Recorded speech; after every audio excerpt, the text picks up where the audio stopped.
Do you know what sleep paralysis is? Yes, Gary, I know what sleep paralysis is. Story 1. I was 7 years old when it happened. It was the first time I had sleep paralysis. I woke up in my bed with a figure in the corner. It started to move towards me, and like everyone else here, there were no distinct features. It got to my feet, and I felt the weight of it. I was terrified. Eventually, I blacked out and had one of the most intense dreams that I can recall, as if this was last night. I was in a pure white room, walking between long shelves of white. Each shelf had books all the way to the ceiling. Each book was white and there were no labels. As I walked down an aisle, I felt I was being pulled towards the end of the aisle by something sinister, but I couldn't turn my head towards the end of the aisle. All I could do was watch the books as I passed them. Eventually, though, I got to the end and finally turned to a raised area with steps leading to a throne. It was pure white, like the rest of the room, and a foot above the throne was a black sphere. At that moment, I could feel its thoughts. It told me that it wanted me to suffer. It wanted to kill my family while I watched. It was pure hatred. At that moment, I woke up, and this thing was on my legs. I flipped out and started screaming, "Mom!" I was able to move again. My mom ran into the room and turned the lights on. She calmed me down, and I laid back down to sleep. Well, about 30 seconds later, she ran into the room, freaking out. She was highly religious at that point and started to pray out loud, saying, "In the name of Jesus, get out." She woke up my brother, who somehow slept through the whole ordeal, and now we are both freaking out and crying. Well, years passed, and I didn't really think about it until a TV show came on talking about sleep paralysis. My mom and I got to talking, and I said, "Hey, remember that one night? What happened?" Well, she said I was too young at the time and didn't want to scare me. She recapped her version of the story, how she ran into the room to hear me screaming. She went back to her room, and my stepfather was awake and asked if everything was okay. She said it was just a bad dream. He said, "That's weird. I've been awake for a while and I heard a woman, clear as day, talking in that room." He said she was repeating herself over and over, saying in a very calm voice, "You need to call out to your mother. You need to call out to her right away. Call out to her." Story 2. It's happened to me once and hopefully it won't happen again. I was about 9 years old and sleeping in the living room on a beanbag chair. I had a scary dream and wanted to be near my dad, who always slept on the couch so he could keep the dog company. I got comfortable, fell asleep, and woke up in the middle of the night. I opened my eyes and looked around. It was all I could do. I had never heard of sleep paralysis, so I didn't know what the hell was happening. Then I saw what looked like a shadow walking around, then teleporting around. It teleported to me and leaned down its head right above my face. Then it climbed onto my chest. I felt immense pressure there, so I assumed it all actually happened until I heard about sleep paralysis and that a lot of people had almost that exact experience. For a long time, my dad and I thought I had seen a ghost that day. Still, it was just my mind making things that would haunt my nightmares forever. After climbing on my chest, the shadow teleported into the hallway that had my sister's room door and the bathroom.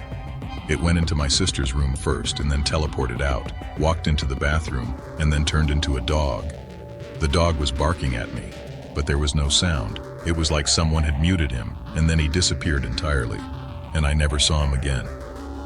I then forced myself to slightly wiggle my toes and slowly try to move the rest, and it worked, and I got up. I told my dad I saw a ghost, and he said to just go back to sleep.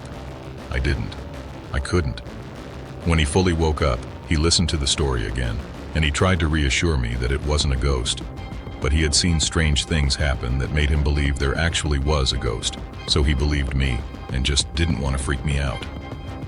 Years passed, and my dad and I still believed that that house was haunted. It was very, very old, and we both saw many strange things in the 5 years we lived there. It was one of the scariest things that have ever happened to me, and I hope it never happens again. Story 3. I was 12 at the time and was still quite scared of the dark because I typically fall asleep watching some videos, but tonight I decided to turn on some mellow piano type of music to help me fall asleep, as it takes a while for me. The piano music was eerie, but it helped. As I was drifting off to sleep, it seemed like I was still awake. My light turned on and then off in a split second. and I jolted up and saw my door was closed and sleeping with it open. I naturally started to freak out, kinda. I was about to call out for my dad when the light turned on and off again, but this time, this figure appeared. At this point, I couldn't move at all. It's hard to describe the figure, but it looked maybe 6, 5, maybe even 7 feet tall. Very thin, no hair, no clothes, and no face. Oh, and it was gray, human-like form too. At this point, I tried to scream, but I couldn't. I could open my mouth but couldn't make any noise or move anything. The only thing I could do was stare at this terrifying creature that was lit up by the faint moonlight coming through my window. This is the worst part of the encounter.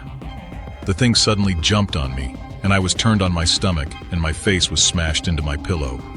Its hand was pressing the back of my head as it let out this horrid scream I still remember. It was a cracked like a scream, but also quite demonic. I can't really explain it, but it was terrifying.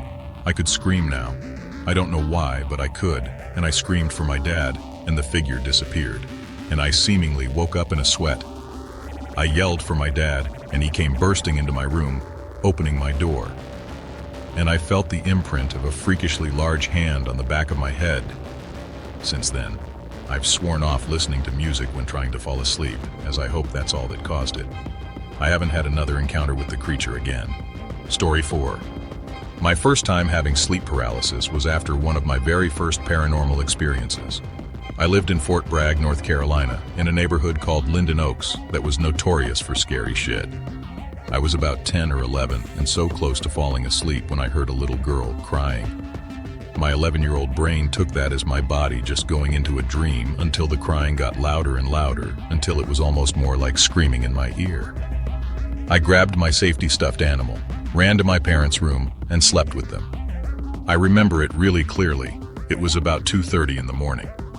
Around 3:30 I woke up again, hearing static on the TV in my parents' room, and for some reason it scared me more than hearing a little girl crying. I felt utterly terrified and tried to wake up my mom, and that's when I realized I couldn't move. I lifted my arm maybe 2 inches before it slammed back down on the bed. I couldn't move my head, and when I tried to speak, all that came out was Mo, Mo. I could really only ever get the beginning of Mom out. It felt like someone was on my chest, holding me down with their own body. I couldn't breathe well either. It was so heavy. I could see a shadow at the doorway just standing there, watching me. It felt like I was getting gratification from my fear, and I could see 3 orbs just floating above me. Weirdly enough, they looked like they were fighting, but I won't say they were. Maybe that's just how my brain took it. There were 2 white ones and a red one. I remember being stuck like that, watching the shadow and orbs for about 10 minutes, or at least that's what it felt like. I was finally able to close my eyes, and when I opened them, I could move, and I woke my mom and dad up so fast. I was terrified and crying. My parents were concerned for sure because I was never one to wake up freaking out, even when I would have nightmares. My experiences are what made my parents believers in the paranormal. It was definitely a one-of-a-mind experience. Don't forget to like and subscribe to our channel and comment below and tell us about any sleep paralysis stories you've had. Until next time, goodbye.